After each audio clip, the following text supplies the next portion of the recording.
الحمد لله الذي هدانا للإسلام، الذي نزل القرآن هدى للناس وبينات من الهدى والفرقان، وخلق الإنسان وكرمه وعلمه من البيان ما لم يعلم، فسبحان الذي لا يحصى امتنانه باللسان ولا بالكلام، ونشهد أن لا إله إلا الله وحده لا شريك له، ونشهد أن سيدنا وسندنا وحبيبنا وطبيبنا وأولانا ومولانا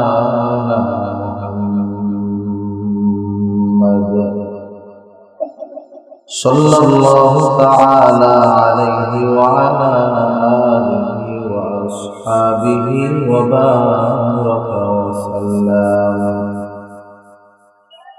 وبارك وسلم تسليما كثيرا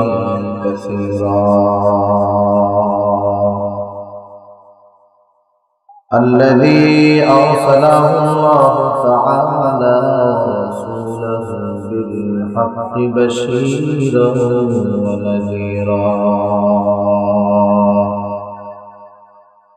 وداعيا إلى الله بإذنه سراجا وقمرا منيرا. أما بعد، فأعوذ بالله من الشيطان الرجيم. بسم الله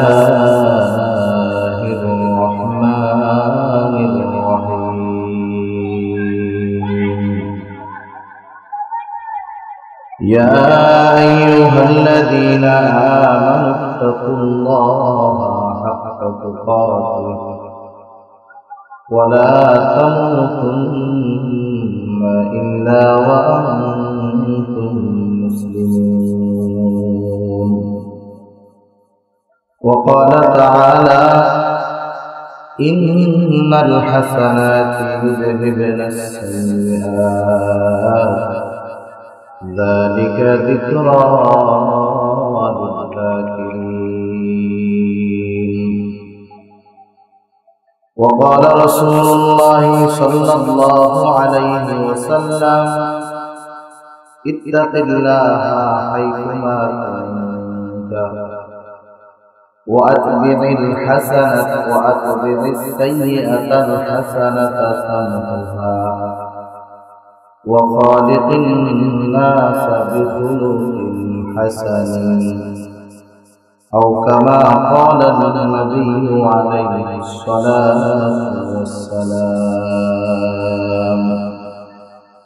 صدق الله العلي العظيم وصدق رسوله النبي الكريم، ونحن على ذلك من الشاهدين والشاكرين، والحمد لله رب العالمين.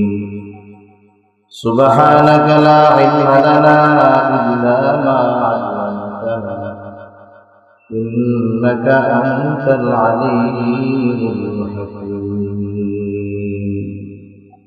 সবাই মহব্বতের সাথে জবান খুলে দুরূদ শরীফ পাঠ করি। আল্লাহুম্মা সাল্লি আলা মুহাম্মাদ ওয়া আলা আলি মুহাম্মাদ কামা সাল্লাইতা আলা ইব্রাহিম ওয়া আলা আলি ইব্রাহিম ইন্নাকা হামিদুম মাজিদ।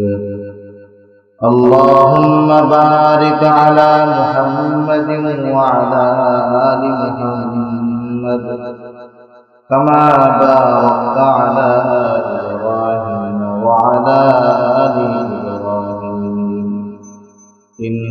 إنك حميد مجيد بلغ العلا بكماله كشف الدجى بجماله حسنت جميع خصاله صلوا عليه وآله সবাই আল্লাহর মহব্বতে জবান করে জিকির করি আর সবাই একটু আগে আগে মিশে মিশে লা ইলাহা ইল্লাল্লাহ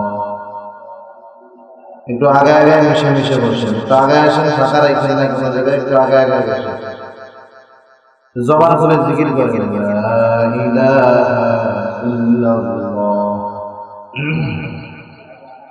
এই তোমার সাউন্ড তো সেই সময় ঠিক ছিল তুমি আবার ঘোরাঘুরি করতে গেলে আমি বলছি পাল্টাইতে কি করতে বলছি তোমারে শুরুতে যেমন ছিল সেরকম থাক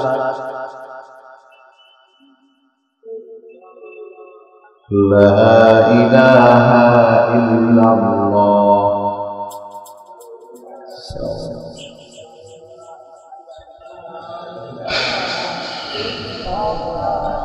লা ইলাহা ইল্লাল্লাহ লা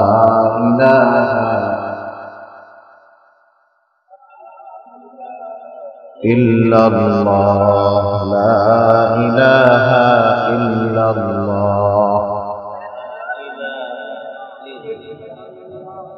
la ilaha illallah la ilaha illallah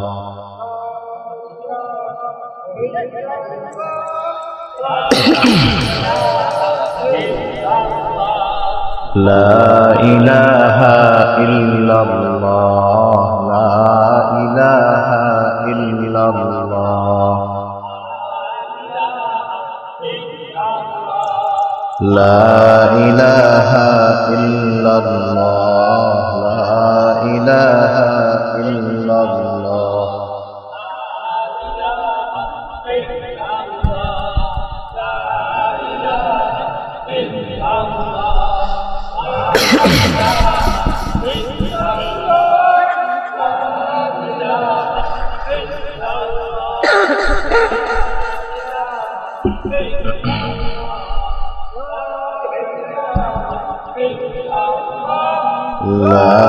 ilaha illallah La ilaha illallah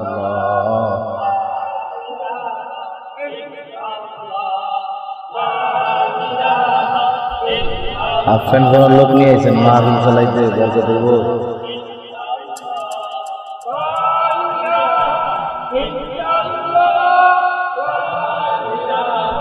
illallah La ilaha illallah আওয়াজটা ছেড়ে দাও জয়মা তুমি ছেড়ে দাও শুরুতে তোমার আওয়াজ ঠিক ছিল আমি তোমারে পাল্টাইতে বলি নাই কিছু বলি নাই তুমি ঘোরাঘুরি করছো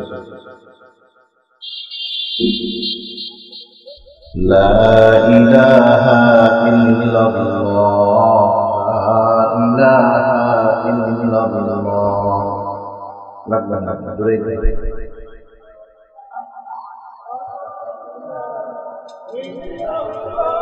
لا إله إلا الله محمد رسول الله صلى الله عليه وسلم الحمد لله উলুকান্দি দক্ষিণ পাড়া কারিমিয়া পাহাগার ও সমাজের উদ্যোগে আয়োজিত 11তম বার্ষিক ওয়াজ ও দোয়ার মাহফিলের সম্মানিত শ্রদ্ধেয় সভাপতি আমন্ত্রিত উলামায়ে কেরাম সামনে উপস্থিত মুরব্বিয়ানে কেরাম সমবয়সী যুবক বন্ধু স্নেহের ছোট ভাই এবং পর্দার অন্তরালে অলক্ষণরতা সম্মানিত শ্রদ্ধেয় মা ও বোন দয়াময় আল্লাহ রাব্বুল আলামিনের দরবারে অগণিত শুকর যে মহান মালিক আমাদের হায়াতে বরকত দিয়ে সুস্থ রেখে এতক্ষণ পর্যন্ত উলামায়ে কেরামের জবান থেকে বহু দামি কথা শ্রবণ করবার আমাকে আপনাদের মধ্যে কিছু দ্বীনি কথা পেশ করবার লক্ষ্যে মহান মালিক এখানে সুস্থ অবস্থায় আসার তৌফিক দিয়েছেন সেই মালিককে খুশি করার জন্য মহব্বতের সাথে জবান খুলে আমরা একবার কালিমা শুকর পাঠ করি আলহামদুলিল্লাহ অগণিত দুরূদ ও সালাম সাইয়্যিদুল আম্বিয়া আশরাফুল আম্বিয়া খাতামুল আম্বিয়া বিশ্বনবী শেষ নবী শ্রেষ্ঠ নবী মুহাম্মদুর রাসূলুল্লাহ সাল্লাল্লাহু আলাইহি ওয়াসাল্লামের প্রতি আল্লাহ তাআলা আমাদেরকে এখানে আসার তৌফিক দিয়েছেন, তাই আমরা আসতে পেরেছি। বলেন আল্লাহ তাআলা যদি তৌফিক না দিতেন আসতে পারতাম। আপনারা গভীর রাত অবধি বসে আছেন, আমি আপনাদের কাছ থেকে অল্প কিছু সময় নেব, কিন্তু যতটুকু সময় এখানে আমরা থাকবো আল্লাহ তাআলা আমাকে ইখলাসের সাথে বলবার, আপনাদেরকেও ইখলাসের সাথে শ্রবণ করবার তৌফিক দান করুন। সকলে বলি আমিন। সম্মানিত উপস্থিতি, ওয়াজ মাহফিলে শুধু ওয়াজ শুনতে আসতে হবে না, ওয়াজ বুঝতে হবে। কারণ শ্রবণ শক্তি আল্লাহ তাআলা প্রায় প্রতিটি জানওয়ালা প্রাণীকে আল্লাহ দান করেছেন। আমিও শুনতে পারি, আমার বাড়িতে যদি গরু ছাগল থাকে ওরও কিন্তু শ্রবণ শক্তি আছে। অন্যান্য প্রাণী এদের শ্রবণ শক্তি আছে, কিন্তু আল্লাহ তাআলা মানুষকে শ্রবণ শক্তি না, সাথে সাথে বুঝার শক্তিও আল্লাহ দান করেছেন। ভালো মন্দ বিচার বিশ্লেষণ করার ক্ষমতা আল্লাহ তাআলা দান করেছেন। সেই জন্য মানুষের বিচার কিয়ামতের ময়দানে হবে একরকম, চতুষ্পদ জানোয়ারের বিচার কিয়ামতের ময়দানে হবে আরেক রকম। তাই আমরা শুধু ওয়াজ চামড়ার কান দিয়ে শুনবো না, দিলের কান দিয়ে শোনার চেষ্টা করব। তাহলে কি হবে? আমরা কথাগুলো বুঝতে পারবো, আর বুঝতে যদি পারি তাহলে আমল করার ইচ্ছা থাকলে আমল করা সহজ হবে। আল্লাহ তৌফিক দিন। সকলে বলি আমিন।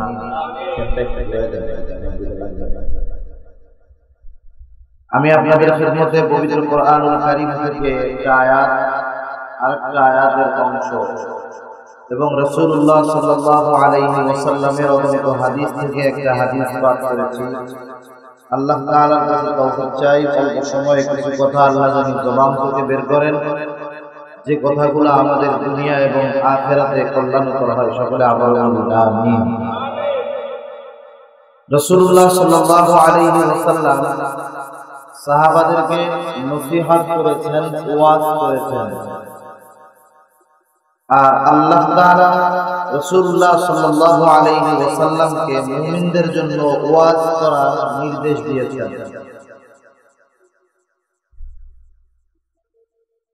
রাসূলুল্লাহ সাল্লাল্লাহু আলাইহি ওয়াসাল্লাম যে ওয়াজ বা যে নসিহত, যে উপদেশ আমাদেরকে দিয়েছেন, এগুলা রাসূলুল্লাহ সাল্লাল্লাহু আলাইহি ওয়াসাল্লামের নিজস্ব কথা নয়। কারণ আল্লাহ রাসূল সাল্লাল্লাহু আলাইহি ওয়াসাল্লাম যা বলেন এটা হলো ওহী। এটা কি বলেন? জোরে বলেন কি? ওহী। ওহী দুই প্রকার। কয় প্রকার? একটা হলো ওহী মাতলু, আর একটা হলো ওহী গায়রে মাতলু। ওহী মাতলু সোজা কথা, যেটা হলো কোরআন, কোরআনের ভাব, অর্থবিন্যাস, শব্দ সব কিছু আল্লাহ। কার বলেন? আল্লাহ তাআলা। আর হাদিস এটা হলো ওহী গায়রে মাতলু, যদিও এটার শব্দ আল্লাহর নয়, কিন্তু এর ভাব এটা আল্লাহ তাআলা। এই জন্য এটাও এক প্রকার ওহী, কিন্তু এটা ওহী গায়রে মাতলু, যেটাকে আমরা হাদিস বলি। এই জন্য আল্লাহ তাআলা কোরআনুল কারীমের ভিতরে বলেন, ওয়ামা ইয়ানতিকু আনিল হাওয়া ইন হুয়া ইল্লা ওয়াহয়ুন ইউহা। আল্লাহ তাআলা তার হাবিব সম্পর্কে বলেন, তিনি নিজের থেকে কোনো কিছু বলেন না, তিনি যা বলেন তা হলো ওহী। আল্লাহ রাসূল সাল্লাল্লাহু আলাইহি ওয়াসাল্লাম আমাদেরকে যে ওয়াজ বা নসিহতগুলো করেছেন সেগুলোও ওহী। আর ওয়াজ বা নসিহত করার জন্য তো আল্লাহ তাআলাই নির্দেশ দিয়েছেন। কোরআনুল কারীমের ভিতরে আল্লাহ তাআলা বলেন, ওয়াযাক্কির ফাইন্না যিকরা তানফাউল মুমিনিন। নবী হে, আপনি নসিহত করুন, উপদেশ দেন, ওয়াজ করেন। নসিহত ওয়াজ কেন করবেন? আল্লাহ তাআলা বলেন ফাইন্নায যিকরা তানফাউল মুমিনিন, কারণ ওয়াজ বা নসিহত এটা হলো মুমিনের জন্য উপকারী। তাহলে আমরা যে এই যে নসিহতের মজলিসে আসলাম, এটা আমাদের জন্য কি বলেন? উপকারী। কে বলছে? আল্লাহ। উপকারী কখন হবে? যখন নসিহতটা আমি আমলের নিয়তে দিলের কান লাগায় শুনি। কখন? ডাক্তারের ওষুধ কাজ কখন করে? যখন ওষুধের ব্যবহার সঠিক জায়গায় করা হয়। এক লোক এক গাছের সাথে ধাক্কা খেয়ে ডাক্তারের কাছে যা বলতেছে, ডাক্তার আমি তো গাছের সাথে ধাক্কা খেয়ে গিরা ফিরা গেছি, কি করা যায়? ডাক্তার প্রেসক্রিপশন লেখে, তুমি একটা মুভ ওষুধ কিনবা। এই মুভ যেই জায়গায় ধাক্কা লাগছে সেই জায়গায় তুমি দিনে 3 বার 7 দিন মেসেজ করো। কিছু লোক আছে বেশি বুঝে, ও ওষুধটা কিনা বাড়িতে গিয়া 7 দিন পরে আসছে ডাক্তারের কাছে, এসে বলে ডাক্তার ধাক্কা খাইয়া যে গোলাপ ছিল এখন 1 পাও 2 পাওয়ের সমান হয়ে গেছে। কি বলো, ওষুধে তো কাজ করার কথা, ব্যবহার করছো? বলে প্রতিদিন 3 বার 7 দিন ব্যবহার লাগাইছে। কোথায়? যে জায়গায় ধাক্কা লাগছে সেই জায়গায়। মানে কোথায়? বলে গাছের যে জায়গায় লাগছিল 7 দিন 3 বার যায় ওই জায়গায় মালিশ তো করতে হবে। পায় যে জায়গায় ধাক্কা লাগছে, ব্যথা লাগছে, সেই জন্য নসিহত যদি দিলের গানে না শোনা হয়, সেই নসিহত উপকার নিয়ে যাওয়া যায় না, ধরে রাখা যায়। নসিহতটা নবী কি করতেছেন? আমি আপনাদের খেদমতে যে হাদিসখানা পাঠ করেছি এর ভিতরে নবী মুহাম্মদুর রাসূলুল্লাহ সাল্লাল্লাহু আলাইহি ওয়াসাল্লাম 3টা নসিহত করেছেন। কয়টা নসিহত? আল্লাহর নবী 1 নম্বরে বলেন ইত্তাকিল্লাহা হাইতুমা কুনতা, অর্থাৎ তুমি যে অবস্থায় থাকো না কেন, যেথায় থাকো না কেন, সর্ব অবস্থায় আল্লাহকে ভয় করবা। সর্ব অবস্থায় আল্লাহর ভয় তুমি অন্তরের মধ্যে রাখবা। কারণ তাকওয়া যার অন্তরের ভিতরে আছে, আল্লাহর ভয় যার অন্তরের ভিতরে আছে, তার চরিত্রটা দিনের আলোয় যেমন রাতের আধারে তার চরিত্রটা তেমন হয়ে যায়। তাকওয়া তো এমন এক ওষুধ, তাকওয়া তো এমন এক মেডিসিন, যেই ব্যক্তি মুত্তাকি হয়ে যায় আল্লাহ রাব্বুল আলামিনের সাথে তার সম্পর্কটা বেশি গাঢ় ঘনিষ্ঠ হয়ে যায়। আর কোরআনুল কারীম তো এমন এক জিনিস, আল্লাহর বিধান তো এমন একটা বিষয়, আল্লাহ তাআলা কোরআনের ভিতরে যখন আমাকে আপনাকে কোনো কিছুর আদেশ করেন, আদেশ করার পাশাপাশি সেই আদেশের বাস্তবায়ন করার ব্যবস্থাও আল্লাহ তাআলা বাতায়া দেয়। আল্লাহ যে বললেন তোমরা আমি আল্লাহকে ভয় করো, আল্লাহ বলেন ইয়া আইয়ুহাল্লাযীনা আমানুত্তাকুল্লাহ, হে ঈমানদারেরা তোমরা আল্লাহকে ভয় করো। ভয় করার মতো ভয় করো, মুসলমান না হয়ে বলে। এখন এই তাকওয়া অর্জিত হবে কিভাবে? আল্লাহ তাআলা সেটাও বলে দিয়েছেন। তাকওয়া অর্জন করার পদ্ধতি অনেক। এক জায়গায় আল্লাহ তাআলা জানায়া দেন, আল্লাহ বলেন ইয়া আইয়ুহাল্লাযীনা আমানুত্তাকুল্লাহ ওয়া কুনু মা'আস সাদিকিন, হে ঈমানদারেরা তোমরা আল্লাহকে ভয় করো আর সত্যবাদীদের সঙ্গী হয়ে যাও। এর মানে তাকওয়া যদি কেউ অর্জন করতে চায়, মুত্তাকি যদি সে হতে চায়, তার জন্য অন্যতম একটি করণীয় বিষয় হলো সত্যবাদীদেরকে বন্ধু হিসাবে গ্রহণ করা। কারণ ভালো মানুষ যার বন্ধু হয় তার ভিতরে ভালো স্বভাব চলে আসে। সেই জন্য বাংলা প্রবাদে বলা হয় সৎসঙ্গ স্বর্গবাস, অসৎসঙ্গ সর্বনাশ। দুনিয়ার ভিতরে অনেক ভালো মানুষ খারাপ বন্ধুর সাথে মেশার কারণে খারাপ হয়ে গেছে, ঠিক কিনা বলে? জ্বলন্ত নিদর্শন তো আজকে আমাদের সামনে আছে। বাংলাদেশের সর্বোচ্চ মেধাবী যারা, তারা ভর্তি হয় বুয়েটে, ইঞ্জিনিয়ার হওয়ার জন্য বুয়েটে ভর্তি হয়। প্রায় ছাত্র ভালো স্টুডেন্ট থাকে, ম্যাট্রিক ইন্টারে গোল্ডেন এ প্লাস পাওয়া ছাত্র বেশি, প্রতিটা ছাত্র ভালো থাকে। কিন্তু ভার্সিটিতে ভর্তি হওয়ার পর যখন খারাপ বন্ধুদের সংস্পর্শে চলে আসে, ও আর মেধাবী থাকে না, খুনি হিসাবে প্রকাশ পেয়ে যায়।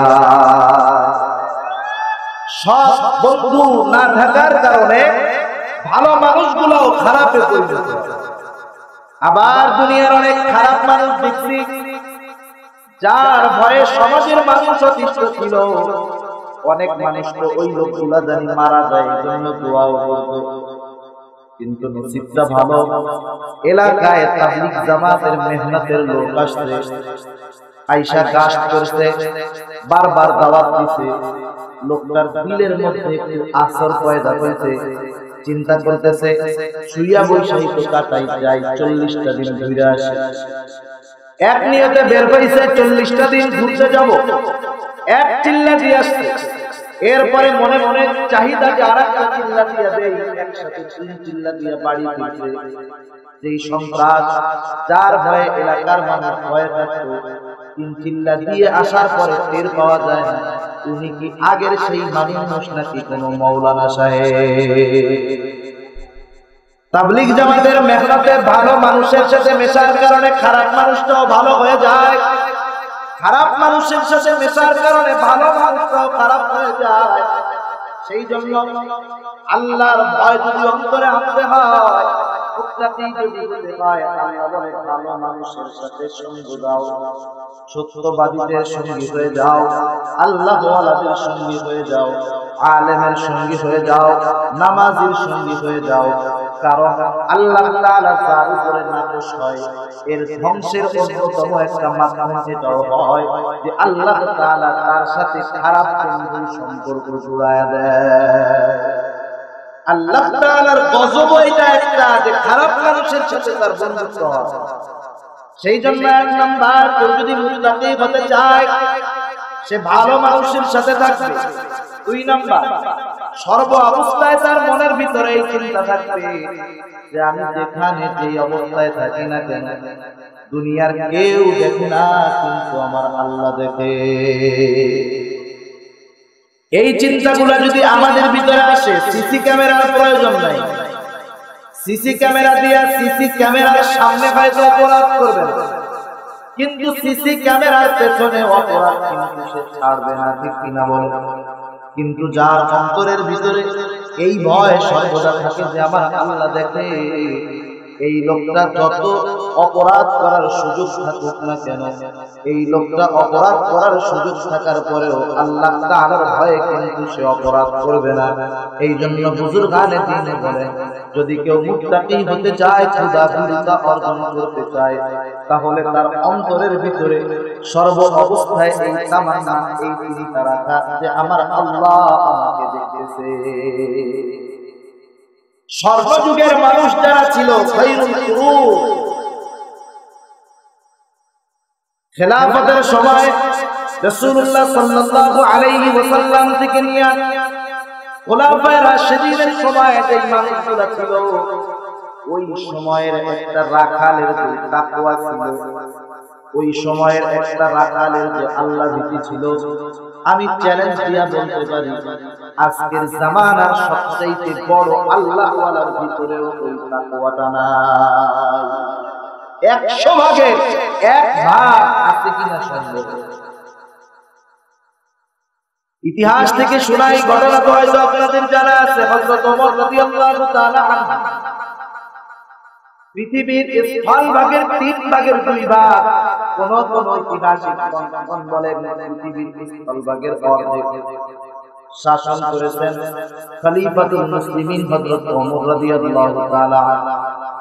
স্যাটেলাইটের জামানা ছিল না, সিসি ক্যামেরার জামানা ছিল না, কিন্তু মানুষগুলোর মনে আল্লাহর ভয় থাকার কারণে সর্বযুগ হিসাবে ইতিহাসের পাতায় লেখা আছে। খলিফাতুল মুসলিমিন হযরত ওমর রাদিয়াল্লাহু তাআলা একদিন সফরে বের হইছেন, কয়েকজন সাথীকে নিয়ে মরুভূমির ভিতরে পথ চলতেছে। হঠাৎ তাদের তৃষ্ণা লাগছে, পানির পিপাসা লাগছে। ক্ষুধা লাগছে। দেখেন যে একটা রাখাল তার ছাগলের পাল নিয়ে ফিরতেছে। খলিফাতুল মুসলিমিনকে চেনে না। হযরত ওমর রাখালকে বলতেছে, ও রাখাল, আমাদেরকে যদি দুধের কোন ছাগল থাকে আমাদেরকে একটু দুধ পান করাও। তৎকালীন সময়ের নিয়মটা ছিল এইরকম, প্রতিটা ছাগলওয়ালা ছাগলের পালের মালিক তার রাখালকে অনুমতি দিয়ে রাখতো, কোন মুসাফির যদি দুধ পান করতে চায় দুধ পান করাবা, এই অনুমতি দেওয়া থাকতো। কোন মুসাফির যদি মালিকের অনুপস্থিতিতে দুধ দহন করে তৃষ্ণা নিবারণ করে অপরাধ কোনো কিছু নাই, কিন্তু ওই ছাগলের পালের অথবা ছাগলের মালিকের অনুমতি থাকতে হবে। রাখালকে বলতেছে, ও রাখাল, আমাদেরকে একটু দুধ পান করাও, আমরা একটু তৃষ্ণা নিবারণ করি। রাখাল বলতেছে, ও মুসাফির, আমার মালিকের পক্ষ থেকে অনুমতি নাই, এই জন্য আমি তোমাদেরকে দুধ পান করাতে পারবো না। হযরত ওমর বলতেছে, রাখাল, তোমার মালিক তো দেখতেছে না। রাখাল বলে, না, মালিক নাই, তা দেখলে আমি তোমাদেরকে দুধ পান করাতে পারবো না, কারণ আমার মনিবের অনুমতি নাই। হযরত ওমর রাদিয়াল্লাহু তাআলা আনহু আরেকটি লোভনীয় প্রস্তাব দিলেন।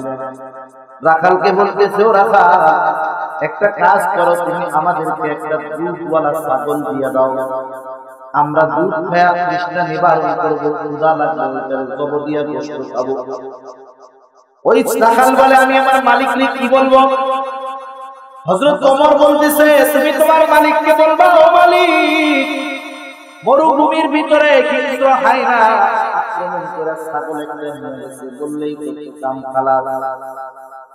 কারণ ছাগল নিয়ে গেছে, তুমি যদি এটা বলো মালিক বিশ্বাস করবে, কারণ এই ঘটনাটা প্রায় ঘটে।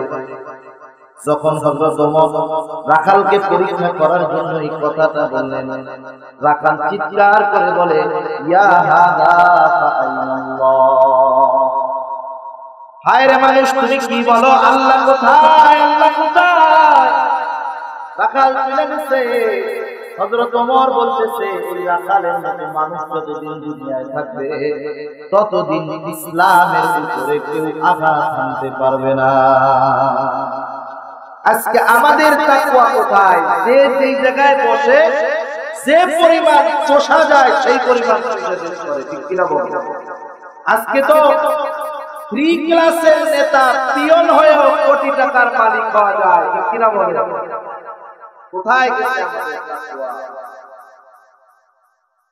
ভাইরে আমার, অবস্থা তো এরকম হয়ে গেছে, তাকওয়ার কত অবনতি হয়ে গেছে। আজকে আমাদের আল্লাহ যদি থাকতো, সমাজ দেশ কোথাও কোনো দুর্নীতি থাকতো না, ঠিক কিনা বলে? যদি মনের ভিতরে এই চিন্তা থাকতো, আমার আল্লাহ দেখে, এই চিন্তা বাস্তবে যার মধ্যে আছে সে কখনো অন্যায় অপরাধ করতে পারে না। আরেকটা ঘটনা মনে পড়লো, বলি। হযরত ওমর রাদিয়াল্লাহু তাআলা আনহুর ঘটনা। হযরত ওমরের অভ্যাস ছিল, উনি রাতের বেলায় মানুষের অবস্থা দেখার জন্য শহরে ছদ্মবেশে বিচরণ করতেন। এই ধারাবাহিকতায় হযরত ওমর একদিন মদিনা শহরের এক প্রান্তে অবস্থান করতেছেন। ফিরবেন রাতের শেষ প্রহর। একটা ঘরের ভিতরে দুইজন মহিলার কথা কথোপকথন শোনা যায়, কথার আওয়াজ শোনা যায়। হযরত ওমর রাদিয়াল্লাহু তাআলা আনহু ওই বাড়ি বেড়ার পাশে গিয়া দাঁড়াইলেন কথা শোনার জন্য।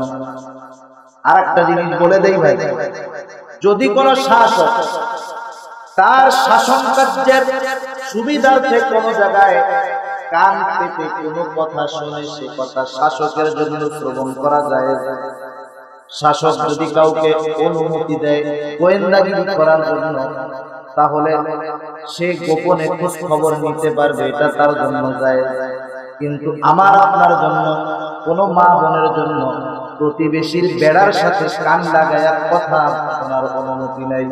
যদি কেউ শুনে তাহলে নিঃসন্দেহে সে কবিরা গুনাহ করনেওয়ালা হবে।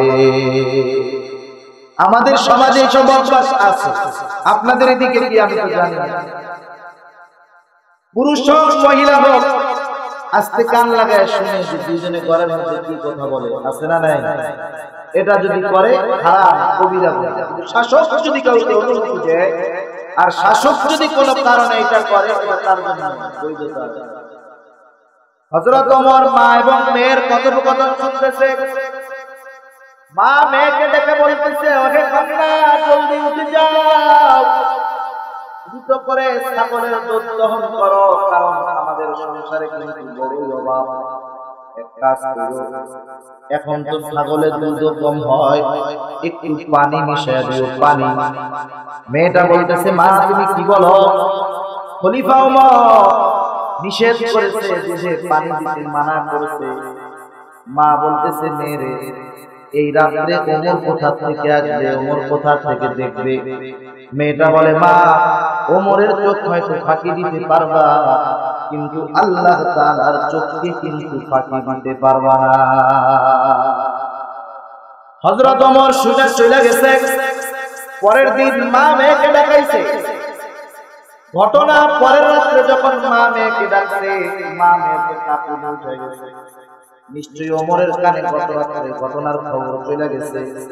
হযরত ওমর রাদিয়াল্লাহু তাআলা আনহুর কাছে এই মেয়ের তাকওয়া এত পছন্দনীয় হইছে, হযরত ওমর এই মেয়েটাকে নিজের পুত্রবধূ হিসাবে গ্রহণ করে নিয়েছে। আর এই মেয়ে তো সেই মেয়ে যার গর্ভ থেকে নিয়ে এই পরবর্তীতে ওমরের সানি যাকে বলা হয়, ওমর ইবনে আব্দুল আজিজ রাহমাতুল্লাহি আলাইহির মতো জগৎ বিখ্যাত বুজুর্গ শাসককে আল্লাহ তাআলা দুনিয়ায় পাঠাইছে। এই জন্য মুত্তাকি বান্দা যদি কেউ হয়, আল্লাহ তাআলা তাদেরকে ঠকায় না যাদের অন্তরের ভিতরে আল্লাহর ভয় সর্বদা থাকে, এই চিন্তা থাকে আমার আল্লাহ দেখতেছে। এই লোকগুলা দুনিয়ায় স্বর্ণের মানুষে পরিণত হয়ে যায়। আর যারা এরকম আল্লাহ ভীতি রাখে, আল্লাহ ভয় রাখে, মানুষ অন্যায় অপরাধ করে রিজিকের চিন্তা করে, মানুষ সম্মান সম্পদ ক্ষমতা এগুলার মোহে তাকওয়া থেকে বিচ্যুত হয়। কিন্তু আল্লাহ তাআলা বলেন যে তাকওয়া অবলম্বন করে, আল্লাহকে ভয় করে, আল্লাহ তাআলা তার সমস্ত সমস্যা আসান করে দেন। সুবহানাল্লাহ। আল্লাহ তাআলা বলেন, ওয়া মান ইয়াত্তাকিল্লাহা ইয়াজআল লাহু মাখরাজা ওয়া ইয়ারযুকহু মিন হাইথু লা ইয়াহতাসিব। আল্লাহ বলেন যে আল্লাহ তাআলাকে ভয় করে, ইয়াজআল লাহু মাখরাজা, তার যত সমস্যা বিপদ আপদ হোক না কেন আল্লাহ তাআলা সেই বিপদ থেকে উত্তরণের ব্যবস্থা করে দেয়। শুধু তাই নয়, তার জন্য এমন জায়গা থেকে আল্লাহ রিজিকের ব্যবস্থা করে দেয় যা সে কল্পনাও করতে পারে না। সেই জন্য মুত্তাকি যারা, খোদাভীরু যারা, এদের কখনো রিজিকের অভাব হয় না, এরা অল্পে তুষ্ট থাকে। ঠিক কিনা বলেন? আরেকটা ঘটনা শোনাই আপনাদের। মিশরের আল আজহার বিশ্ববিদ্যালয়, এখন তো অনেক বড় বড় বিল্ডিং আছে, একটা সময় এরকম ছিল না। এক সময় বিভিন্ন দেশের থেকে মানুষ আইসা ওস্তাদদের কাছে আইসা নিজেদের খরচে টাকা খাওয়া খাইকা ওস্তাদদের কাছ থেকে ইলম শিখার জায়গা। আর এখন তো আল আজহারে ভর্তি হইতে পারলে উল্টা তাকে আরো টাকা দেওয়া হয়, যেটাকে ওই বৃত্তি বলে, খরচ দেওয়া হয়, পকেট খরচ। একটা সময় নিজের খাইয়া নিজের কইরা নিজের খাইয়া পড়া লাগতো, সে সময়ের বরকত ছিল অন্যরকম। যেমন দারুল উলুম দেওবন্দ যখন শুরু হইছে ডালিম গাছের নিচে, উস্তাদ মাহমুদ ছাত্র মাহমুদ শুরু হয়ে গেছে। একটা সময় আল্লাহ তাআলা কবুল করছে, আজকে কত বিল্ডিং, কত ছাত্র। আল আজহার বিশ্ববিদ্যালয়ে তখন ওই সিস্টেম ছিল, ইরাকের একটা ছেলে, ইরাক বাড়ি, তার মা বাবা কেউ নাই, সব মরে গেছে, অল্প কিছু সম্পদ রেখে গেছে। ছেলেটা চিন্তা করতেছে এই সম্পদ দিয়ে কি হবে, আমি এক কাজ করি, মিশরে গিয়া বড় একজন আলেম আছে, ওই আলেমের সোহবতে থাইকা তার থেকে দিন শিখি, আলেম টাকা পয়সা যা আছে নিয়ে রওনা দিচ্ছে মিশরের উদ্দেশ্যে। আইসা ওই শিক্ষক ওই হযরতের দরজে বসে পড়ে, নিজের টাকায় খায়, নিজে এক জায়গায় শুয়ে থাকে। কয়েকদিন পর টাকা পয়সা শেষ, ছেলেটা সারাদিন না খাওয়া, রাতেও না খাওয়া, পরের দিন সারাদিন আবার না খাওয়া, শুধু পানি খেয়ে থাকে। কতক্ষণ থাকা যায়? পরের রাত্রে ছেলেটা ক্ষুধায় কাতর হয়ে গেছে। গভীর রাতে সবাই যখন ঘুমায় পড়ছে, ছেলেটা বাজারের দিকে রওনা হয়ে গেছে। চিন্তা করতেছে, মানুষ যদি কোনো খাবার টাবার কোনো দোকানদার ফালায় দিয়ে রাখে, তাহলে ওই খাবার গুলা উচ্ছিষ্ট গুলা গ্রহণ করে তার ক্ষুধাটা মিটাবে। আমাদের বাংলাদেশেও একাবিংশ শতাব্দীতে আইসা এরকম দৃশ্য আমাদেরকেও দেখতে হয়, ঠিক কিনা বলেন? ঢাকা শহরের অনেক ডাস্টবিনের ভিতরে দেখা যায় অনেক গরিব মানুষ ওর ভিতরে খাবার টুকায় টুকায় খায়। ছেলেটার বাজারে গিয়া দেখে সব দোকান বন্ধ, ঝাড়ুদার বাজার ঝাড়ু দিয়া পরিষ্কার করে ফেলছে, কোনো খাবার নাই, কিছু নাই। ছেলেটা হাঁটতে হাঁটতে বাজারের এক প্রান্তে চলে গেছে। অন্য মানুষটা হইয়া একটা সরু গলির মধ্যে ঢুকে গেছে। খেয়াল করতেছে সামনে একটা বাড়ির মধ্যে আলো জ্বলতেছে দেখা যায়। আগায় যায় দেখে একটা খাবারের ঘর, দরজাটাও মালিক খুলে রাখতে হয়তো বলে। খাবারের ঘর ভিতরে ঢুকে গেছে, ক্ষুধার যন্ত্রণা। চিন্তা করতেছে কিছু খাবার গ্রহণ করে ক্ষুধাটা দূর করবে। কিন্তু যখন খাবারের কাছে গেছে, তার মনে পড়ে গেছে, হায় রে, আমার ওস্তাদ তো বলছে যদি কেউ হারাম খাবার খায়, কারো খাবার না বইলা খায়, তাহলে তার ভিতরে ইলমের নূর প্রবেশ করতে পারে না। মনে পড়ে গেছে ক্ষুধার যন্ত্রণা, আল্লাহর ভয়, সব কিছু চিন্তা করে খাবার না খায়া চলে গেছে। পানি খাইয়া বাকিটার হাত অতিবাহিত করছে। পরের দিন ক্ষুধার্ত ছেলেটা 17-18 বছর বয়স উস্তাদের দরসের ভিতরে গিয়া বসে ক্ষুধায় কাতর। হযরত ক্লাসে আসছেন, ইতিমধ্যে একটা ছেলে আইসা বলে, হুজুর আপনাকে একজন মহিলা ডাকতেছে। হুজুর একটু দূরে গিয়া একজন পর্দানিশীন মহিলার সাথে কিছু সময় কথা বলে ক্লাসে ফিরে আসছে। আইসা বলতেছে, আজকে আর তোমাদেরকে পড়াবো না, আজকে মনটা ভালো না। হুজুর এই কথা বলে বলতেছে, তোমাদের মধ্যে কেউ আসো নাকি বিবাহ করবা? এরকম যদি কোন ওস্তাদ ক্লাসের মধ্যে বলে, আগের জামানায় বলে দাঁড়াইতো না, এখনের জামানায় কি হবে জানি না। কোন ছেলে কোনো কথা বলে না, সবাই চুপ, লজ্জা পেয়ে গেছে, বলে হুজুর হয়তো মস্করা করতেছে। ওই যে ছেলেটা 17-18 বছর বয়স, সবার মধ্যে ছেলেটার একটু বড় দেখা যায়। হুজুর বলতেছে, এই বেটা তুই বিয়ে করবি নাকি? যার নিজের খাবারের খবর নাই, ওরে যদি বিয়ে করার কথা কয় তবে জানি শেষ, কিনা বলে? এখনকার সময় সব মাথা স্টেডিয়াম হয়ে যায়, তবুও বাপ মায়ের বিবাহ দেয় না। কেন? বলে ছেলে নিজের পায়ে দাঁড়াইতে পারে না। এতকাল কার পায়ে দাঁড়াইলো আল্লাহই ভালো জানে। বিবাহ দেয় না, খাওয়াবে কি এই চিন্তা করে। আর ওই ছেলেটার তো কেউ নাই, তাচ্ছিল্য বলে বলতেছে, হুজুর আপনি কি বলেন? আমি তো নিজের খাবার জোগাড় করতে পারি না, আবার বিবাহ করবো আর আপনাদের কেমন খাওয়াবো? বিবাহ করবো না। হুজুর বলে, শোনো, তোমার খাওয়ানো দাওয়ানোর চিন্তা করতে হবে না। ওই যে মহিলাটাকে দেখলাম, ওই মহিলা হলো আমার একজন বন্ধুর স্ত্রী। ওই মহিলা আমার কাছে আসছে, তার স্বামী মারা গেছে বেশ কিছুদিন আগে। মারা যাওয়ার পূর্বে স্বামী ওসিয়ত করে গেছে যে আমি মারা যাওয়ার পরে তুমি আমার ওই বন্ধুর কাছে গিয়া আমার পরিবারের অবস্থা খুলে বলবা, আর ও যেই ব্যাপার যেইভাবে সিদ্ধান্ত দেয় সেইভাবে কাজ করবা। ওই মহিলা আমার কাছে আসছে, আমি তার পরিবারের খোঁজ খবর নিয়ে জানতে পারলাম তার ঘরে একটা যুবতী ষোড়শী কন্যা আছে। ওই মেয়েটাকে বিবাহ দেওয়ার প্রয়োজন, কারণ তার একটা অভিভাবক দরকার। মা মেয়ে একা থাকে, তার একটা ঘরে লোক দরকার। তুমি যদি বিবাহ করো, তোমার থাকা খাওয়ার কোনো চিন্তা হবে না রে বিবাহ। তুমি যদি রাজি থাকো বলো। ছেলেটা চিন্তা করে আমার তো মা বাবা কেউ নেই, আমি যদি থাকা খাওয়ার ব্যবস্থাটাও যদি হয়ে যায় বিবাহের কল্যাণে, ইলম শিক্ষা করার মধ্যে কোনো বাধা আসবে না।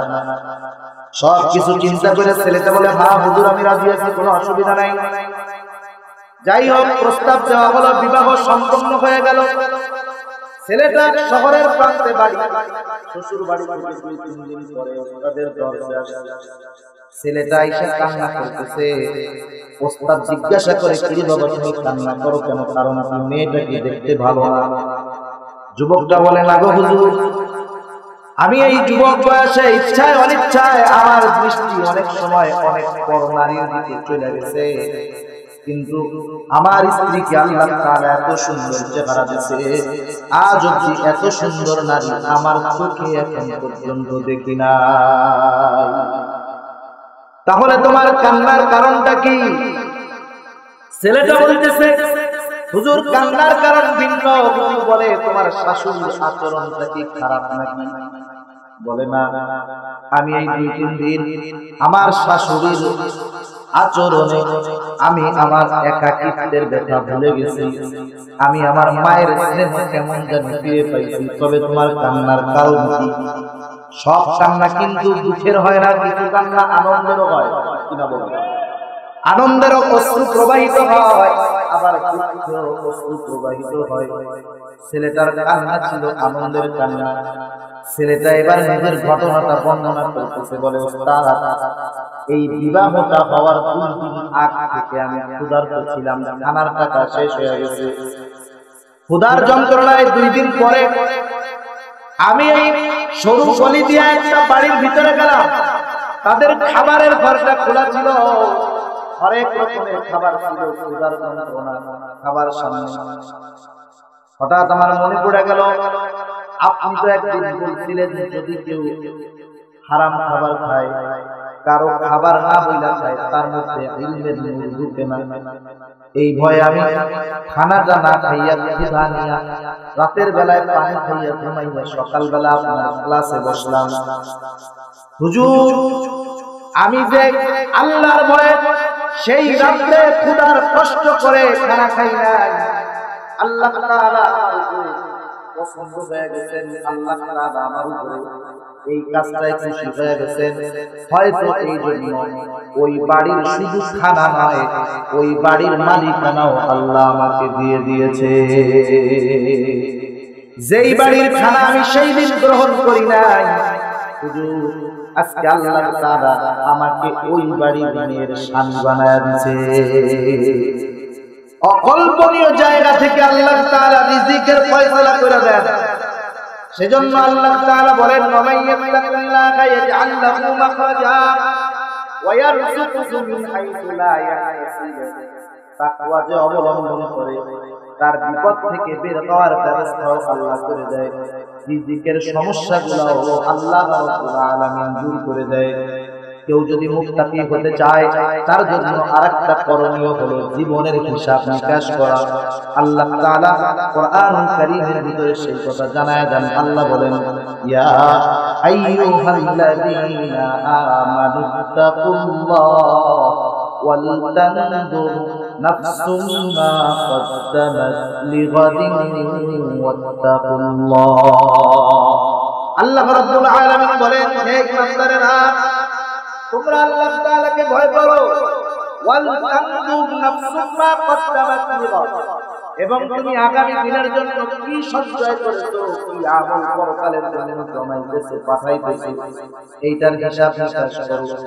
এই হিসাব নিকাশ যদি কোনো মানুষ রাতের বেলায় করে, একা একা নিরিবিলি সময় করে, তাহলে সে নিজে থেকে ক্যালকুলেশন করতে পারবে আজকে সারা দিনে তার আমলের ভিতরে সওয়াব বেশি নাকি গুনাহ বেশি। হাকিমুল উম্মাহ মুজাদ্দিদুল মিল্লাহ শাহ আশরাফ আলী থানভী রাহমাতুল্লাহি আলাইহি বলেন যে তোমরা তোমাদের জীবনের হিসাব প্রতিদিন এইভাবে নিবা, সারা দিন তুমি কি কাজ করছো, ভালো কাজ কতগুলা, খারাপ কাজ কতগুলা, তাহলে তোমার জীবনের একটা স্ট্রাকচার, জীবনের একটা আমলনামা দুনিয়ায় থাকতেই তোমার সামনে চলে আসবে। যাই হোক, আল্লাহ নবীর 1 নাম্বার নসিহত, ইত্তাকিল্লাহা হাইথুমা কুনতা, সর্ব অবস্থায় তোমরা আল্লাহ তাআলাকে ভয় করো। 2 নম্বর নসিহত নবী আমার বলেন, ওয়া আতবিরিস সাইয়্যাতাল হাসানাতা তামহুহা। 2 নম্বর নসিহত হলো, আল্লাহর নবী বলেন, যখন তোমাদের দ্বারা কোনো গুনার কাজ, খারাপ কাজ সংঘটিত হয়ে যায়, তখন তোমরা ভালো কাজটা করো, আর ভালো কাজটা করার কারণে ওই ভালো কাজ দ্বারা খারাপ কাজটাকে আল্লাহ মিটায়া দেয়। আল্লাহ তাআলা কোরআনুল কারীমের ভিতরে সেই কথা বলেন, ইন্নাল হাসানাতি ইউযহিবুনাস সাইয়্যাত, নিশ্চয়ই ভালো কাজ খারাপ কাজকে মিটায়া দেয়। এই জন্য মুমিন অনেক সময় জানে না, কিন্তু তার সগীরা গুনাহ হয়ে যায়। আল্লাহ রাব্বুল আলামিন বিভিন্ন নেক আমলের দ্বারা সগীরা গুনাহগুলো মাফ করে দেয়। আল্লাহ তাআলা মুমিন কষ্ট পায়, আঘাত পায়, আছাড় খায়, এইগুলার দ্বারাও আল্লাহ তাআলা মুমিনের সগীরা গুনাহগুলো মাফ করে দেয়। এই জন্য খারাপ কাজ হওয়ার সাথে সাথে মুমিন এই চিন্তা করবে যে আমি ভালো কাজও করব, আর এই ভালো কাজটা দ্বারা আমার খারাপ কাজটাকে আমি মিটিয়ে আনব। আবার যদি কারো কবিরা গুনাহ হয়ে যায়, কবিরা গুনার জন্য ভালো কাজ কি? কবিরা গুনার জন্য ভালো কাজ হলো তাওবা। কেউ যদি তাওবা করে লাভ, আল্লাহ তাআলা বলেন, ইল্লা মান তাবা ওয়া আমানা ওয়া আমালা সালিহা ফাউলাইকা ইউবাদদিলুল্লাহু সাইয়্যাতিহিম হাসানাত। আল্লাহ তাআলা বলেন, তাওবা করার পরে যদি কেউ ওই তাওবার উপর অটল থাকে, গুনাহ থেকে বাইচা থাকে, ভবিষ্যতে ওই গুনাহ না করার ব্যাপারে দৃঢ় প্রতিজ্ঞাবদ্ধ থাকে, এই লোকটা নেক আমল শুরু করে দেয়, আল্লাহ তাআলা বলেন, ইউবাদদিলুল্লাহু সাইয়্যাতিহিম হাসানাত। ওই লোকটার যে খারাপ কাজগুলো থেকে তওবা করছে, আল্লাহ রাব্বুল আলামিন ওই খারাপ কাজগুলোর বদৌলতে তার আমলনামার মধ্যে আল্লাহ সওয়াব লিখে দেয়। সেই জন্য খারাপ কাজ, গুনার কাজ যদি হয়ে যায়, ভালো কাজ বুজুর্গানের দিনের অভ্যাস ছিল এরকম। মনে করেন শয়তানের ধোঁকায় পড়া অনিচ্ছায় একজন বেকার নারীর চোখ যেতে যেতে ফিরায় আসে। প্রথমবার যদি অবস্থায় নজর পড়া যায়, এটা তো সে মাপ পাইল, চোখ ফিরায় আসে, এতে গুনার কোনো সম্ভাবনা নাই। অথচ এতটুকু কেন হইল? এই জন্য উনি নিয়ত করতেন, এটা হইল আমি এই জন্য 2 রাকাত নফল নামাজ পড়ব। আর একজন বলা হয়ে গেছে, সে কইছে কেন পড়াটা হইল, আমি 10 টাকা মসজিদে সদকা করে দেব। এটা বুজুর্গদের একটা অভ্যাস ছিল। খারাপ কাজ হইলেই এর সাথে সাথে ভালো কাজ, নেকের কাজ করব, যাতে ওই গুনাহটা মিটা যায়। এটা একটা ভালো অভ্যাস। যাই হোক, তাওবার মাধ্যমে কবিরা গুনাহগুলোকে মিটায় ফেলবো। 3 নাম্বার নসিহত নবী আমার বলেন, মানুষের সাথে সর্বোত্তম ভালো আচরণ করতে হবে। ওয়াকালিন নাস বিখুলুকিন হাসানিন, মানুষের সাথে উত্তম ব্যবহার করতে হবে, সদাচরণ করতে হবে। কারণ উত্তম আখলাকের পরিপূর্ণতা আল্লাহ তাআলা আমার আপনার নবীর মাধ্যমেই আল্লাহ দিয়েছে। আগের প্রতিটা নবীর আখলাক উত্তম ছিল, কিন্তু উত্তম আখলাকের পরিপূর্ণতা আমার আপনার নবীর মাধ্যমে আল্লাহ তাআলা দিয়েছে। সুবহানাল্লাহ। সেই জন্য পয়গম্বর আরবি বলেন,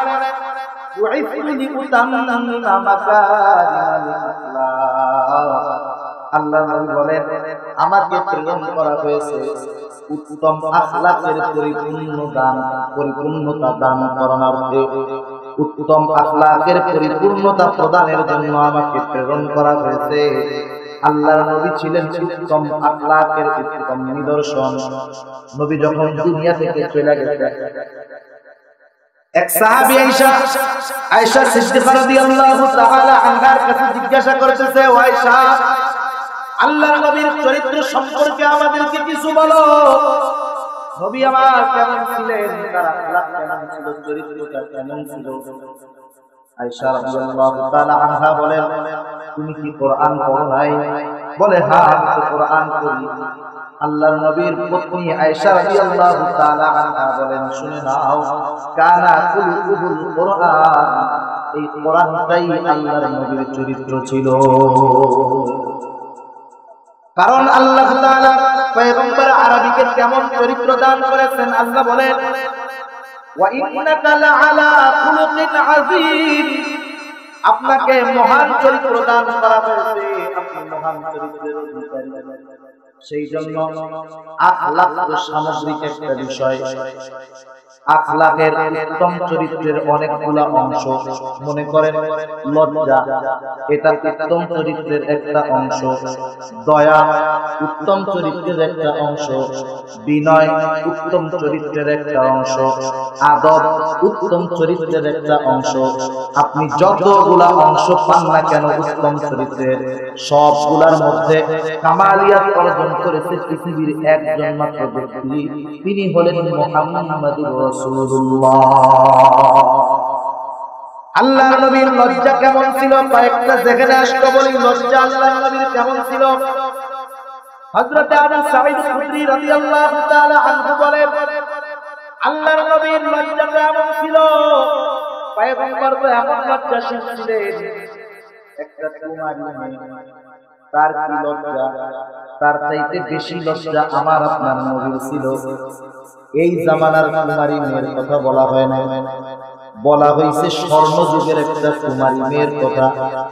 এই জামানার কুমারী মেয়েদের লজ্জা কোথায়? মাঝে মধ্যে ওদের চলাফেরায় তো লজ্জায় আমার আপনার চোখ নিচে নামাতে হয়। স্বর্ণযুগের কুমারী নারীদের চাইতে বেশি লজ্জা ছিল আল্লাহর নবীর। আবু সাঈদ খুদরি রাদিয়াল্লাহু তাআলা আনহু বলেন, আল্লাহর নবী এতটাই লজ্জাশীল ছিলেন, তিনি কখনো কারো চেহারার দিকে তাকায় কথা বলতে পারতেন না। আল্লাহর নবী কারো চেহারার দিকে তাকায় কথা বলতেন না। শুধুমাত্র যে নবুয়তির কারণে তিনি এই লজ্জাশীল ছিলেন তা নয়, লজ্জা তো এর আগে থেকেই ছিল। তৎকালীন সময়ে রাসূলুল্লাহ সাল্লাল্লাহু আলাইহি ওয়াসাল্লাম নবুয়তি পাওয়ার পূর্বে একবার কাবা ঘর সংস্করণের কাজ দেখা দিল। কুরাইশেরা কাবা ঘরের সংস্কার করবে, চিন্তা করতেছে বাইতুল্লাহ আল্লাহর ঘর, এই ঘরের কাজ করা হবে, সংস্কার করা হবে, এটা একটা বহু পুণ্যের কাজ, সওয়াবের কাজ। এটা কিভাবে করা যায়?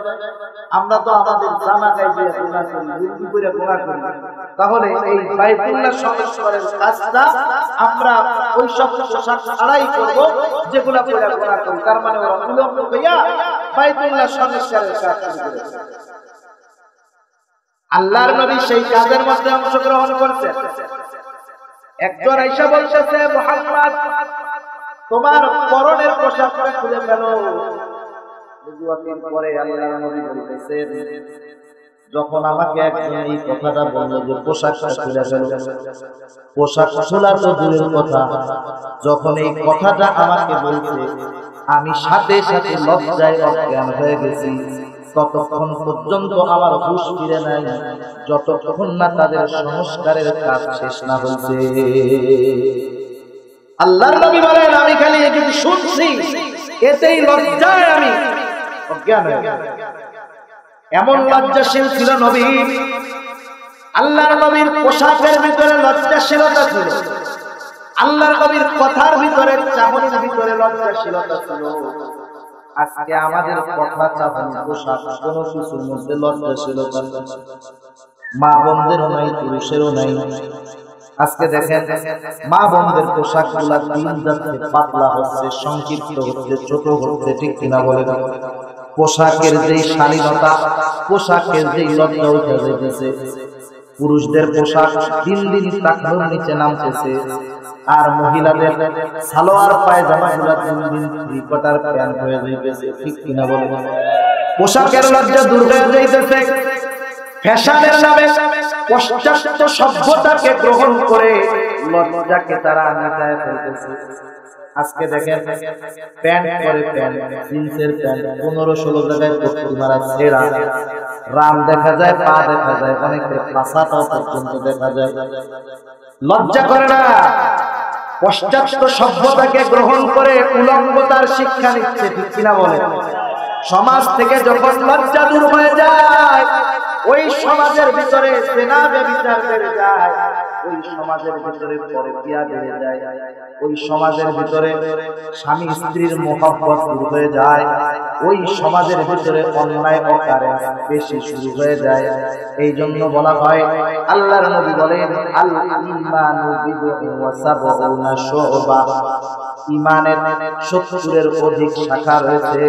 আল্লাহর নবী বলেন, ফাআফদালুহা কাউলু লা ইলাহা ইল্লাল্লাহ, এই শাখাগুলোর মধ্যে সর্বোত্তম শাখা হলো কালিমা বলা, লা ইলাহা ইল্লাল্লাহ বলা, ওয়া আদনাহা ইমাতাতুল আযা আনিত তরিক, এই শাখাগুলোর মধ্যে নিম্ন শাখাটা হলো রাস্তা থেকে কষ্টদায়ক বস্তু সরায়া দেওয়া।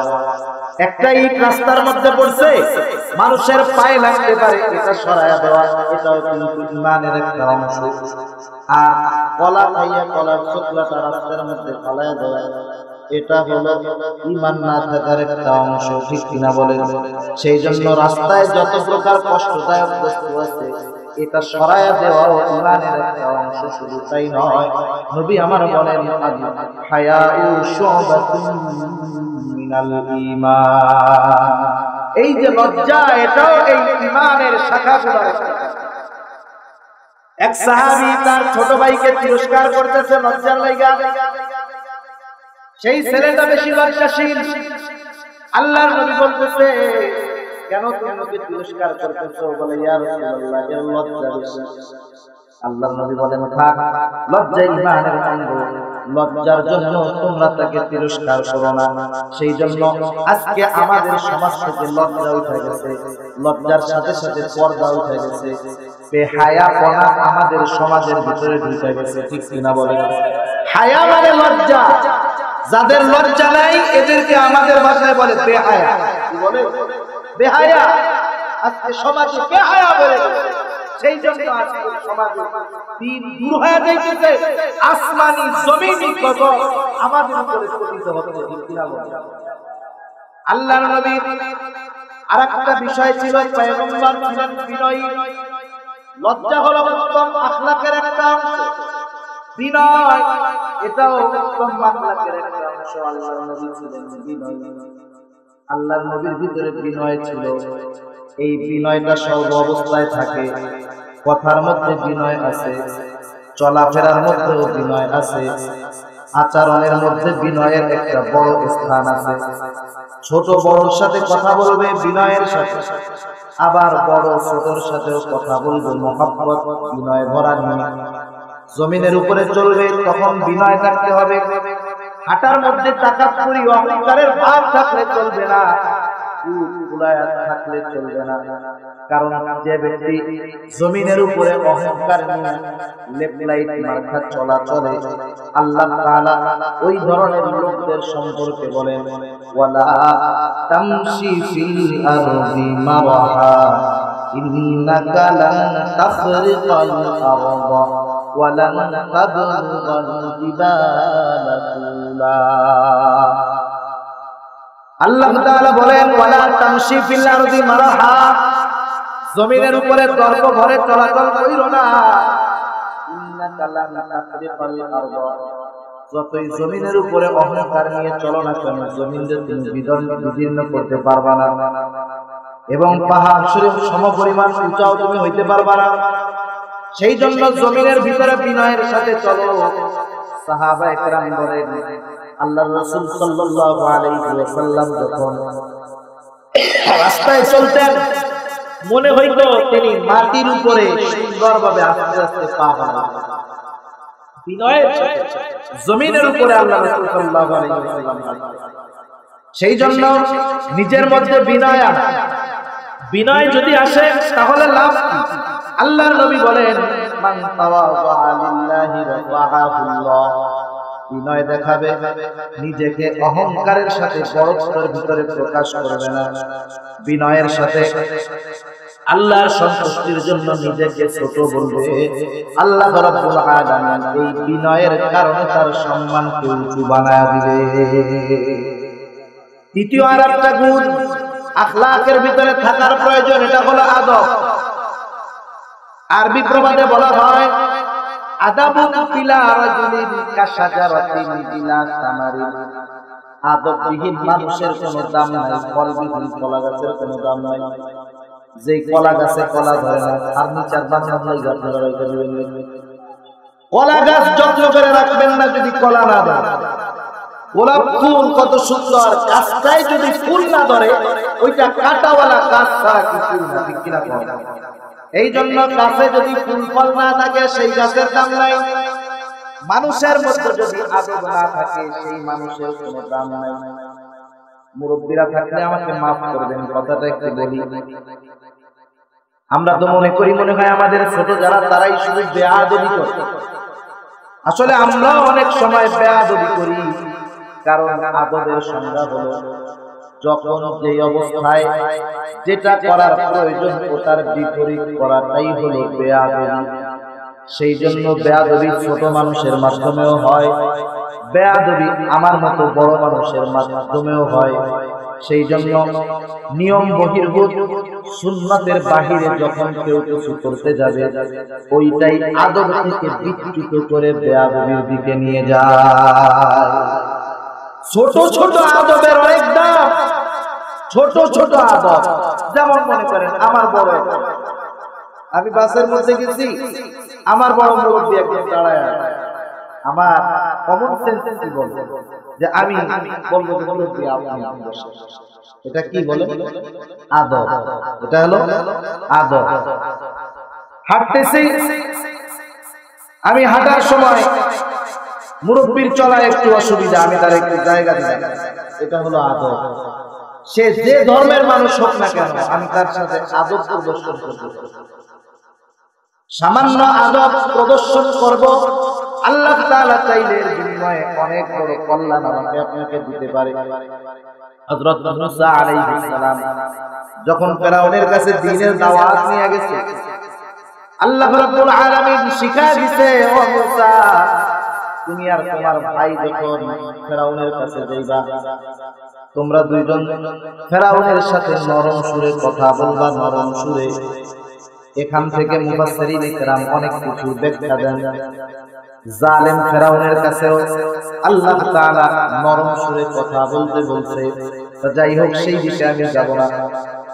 মুসা আলাইহিস সালাম চলে গেলেন ফেরাউনের কাছে, যায়া বলতেছেন রবের দাওয়াত দিচ্ছেন, তাওহীদের দাওয়াত দিচ্ছে। ফেরাউন তো নিজেরই বলে আনা রাব্বুকুমুল আ'লা, আমি হলাম বড় খোদা। যখন রবের দাওয়াত দিছে ফেরাউন বলতেছে ক্বালা ফামা রাব্বুকুমা ইয়া মূসা, হে মূসা তোমার রব আবার সে কে? মূসা আলাইহিস সালাম বলেন রব্বুল আল্লাযী আতা কুল্লা শাইইন খালকাহু সুম্মা হাদা, আমার রব হলেন তিনি যিনি সব কিছু সৃষ্টি করেছেন। শুধু সৃষ্টি করেছেন তা নয়, ওই সৃষ্ট ওই মাখলুককে কিভাবে চলতে হবে, কোন দিকে যাইতে হবে, সব কিছুর হেদায়েত তিনি দান করেছেন। কথোপকথনের একটা পর্যায়ে মূসা আলাইহিস সালামের দাওয়াত ফেরাউন গ্রহণ করল না। কথা হলো ফেরাউনের সাঙ্গপাঙ্গ ফেরাউনকে বলতেছে মূসা তোমাকে কনভার্ট করে, তোমাকে জাদু করে তোমার ক্ষমতাকে হ্রাস করে দিতে চায়, তোমার জীবনকে নাশ করে দিতে চায়। তুমি ওর ব্যাপারে একটা সিদ্ধান্ত গ্রহণ করো। ফেরাউন এবার মূসা আলাইহিস সালামকে বলতেছে মূসা তুমি যদি জাদুবিদ্যায় হারাতে পারো আমার সেরা সেরা জাদুকরকে, তাহলে তোমার প্রতি ঈমান আনা হবে। মূসা আলাইহিস সালাম চিন্তা করলেন, দাওয়াতি চিন্তা। তিনি বললেন হ্যাঁ এটা হবে, তবে আজ নয়, একটা উৎসবের দিন। দিন খান ঠিক হয়ে গেল। ইতিমধ্যে ফেরাউন দেশের সব বড় বড় জাদুকরের হাজির করে বসছে। জাদুকরেরা চলে আসছে জাদু দেখাবে। জাদুকরেরা আসছে, মূসা আলাইহিস সালাম এক পাশে, জাদুকরেরা আরেক পাশে। জাদুকরেরা মুসা আলাইহিস সালামকে সালাম দিয়েছে, এটা একটা তাফসীরে আসছে, আর এক তাফসীরে সালামের কথা আসে নাই। জাদুকরেরা আদবের সাথে মুসা আলাইহিস সালামকে বলছে, মুসা আপনি আগে আপনার জাদু প্রদর্শন করেন, আপনি যদি আগে না করেন তাহলে আমরা আগে করব। এটাও একটা আদবওয়ালা কথা। তাদের জাদু তারা আগে দেখানো শুরু করছে। লাঠি রশিগুলা মাঠের মধ্যে ছেড়ে দিছে, সাপ বিচ্ছুতে পরিণত হয়ে গেছে। হযরতে মুসা আলাইহিস সালাম ভয় পেয়ে গেছে। আল্লাহ বলেন ফাআউজাসা ফি নাফসিহি খীফাতাম মুসা। মুসা আলাইহিস সালাম ভয় পেয়ে গেছে, ভাইরে না জানি এদের জাদুগুলা দেখে মানুষগুলা কত বিচ্যুত হয়ে যায়। হযরত মুসা আলাইহিস সালামকে আল্লাহ তাআলা বলতেছে ভয়ের কোনো কারণ নাই। কুল্লা লা তাকাফ ইন্নাকা আনতাল আ'লা ওয়া আলকি মা ফি ইয়ামিনিকা তালকাত মা সানাউ ইন্নামা সানাউ কাইদু সাহির ওয়া লা ইফলিহুস সাহিরু হাইতু আতা। তোমার ভয়ের কোনো কারণ নাই, তুমি তো তাদের চেয়ে উত্তম। তোমার হাতে যে লাঠি আছে লাঠিটা নিক্ষেপ করে দাও, দেখো কি হয়। হযরত মুসা আলাইহিস সালাম হাতের লাঠিটা জমিনের মধ্যে ছেড়ে দিয়েছে, বিশাল এক সাপ হয়ে গেছে। যেই সাপের মুখ ছিল, দাঁত ছিল, আবার পাও ছিল। মুহূর্তের ভিতরে জাদুকরদের বানানো সাপ কিছু সব খেয়ে ফেলছে। যে যেটা করে সে সেটা বুঝে। জাদুকরেরা বুঝতে পারছে যে আমাদেরটা হলো জাদু, মুসা আলাইহিস সালামের এইটা জাদু না, এটা হলো মুজিজা।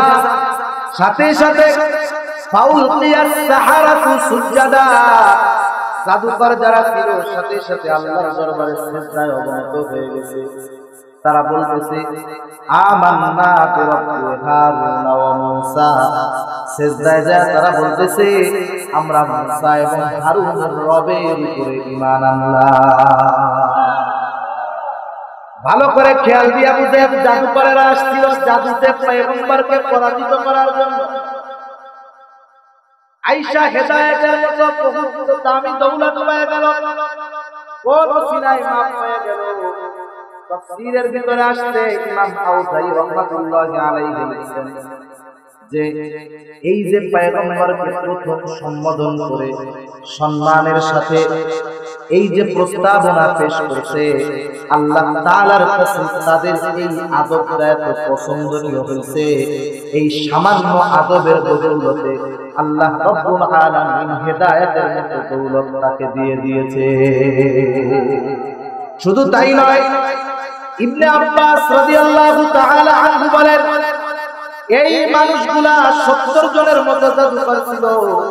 এরা যখন সিজদায় অবনত হয়েছে, সিজদার মধ্যে আল্লাহর জান্নাত তারা দেখতে পেয়েছে। ফেরাউন তাদের উপরে রাগ হয়ে গেছে, আমি তোদেরকে আনছি আমার দিতে কেন ঈমান আনলি? তারা বলল আমাদেরকে মাইরা ফেলাইলেও আমরা ঈমান ছাড়ব না। তাদের সবাইকে হত্যা করা হলো। সর্বশেষ পরিণতি কি? তারা শাহাদাতের মর্যাদা পাইল। শুধুমাত্র আদবের কারণে ঈমান পাইল, শাহাদাতের মতো মর্যাদাও আল্লাহ তাদের নসিব করে দিল। সেই জন্য আদব এটা খুব দামি একটা জিনিস। ছোট যারা আছি আমরা বড়দের সাথে সর্ব অবস্থায় আদব রক্ষা করি। আমাদের বেয়াদবিটা সবচেয়ে বেশি হয় নিজেদের মা বাবার সাথে, অথচ সেই জায়গাতেই আল্লাহ তাআলা আদবের সর্বোৎকৃষ্ট ব্যবহার করতে বলছেন। আমরা সেইখানেই আদবটা কম দেখাই, সেইখানেই আমাদের বিনয়ের অভাব। সর্বশেষ একটা কোন নবীর বইয়া শেষ করি আমরা, দয়া। আল্লাহর নবীর কেমন দয়া ছিল? দয়া তো একটা মহৎ গুণ। আল্লাহর নবী সেই জন্য বলেন মাল্লাম ইয়ারহাম সাগীরানা ওয়া লাম ইউক্কির কাবীরানা ফালাইসা মিন্না। যে ছোটকে স্নেহ করে না, বড়কে সম্মান করে না, সে আমার উম্মতের অন্তর্ভুক্ত হতে পারে না, সে আমার উম্মতের অন্তর্ভুক্ত নয়।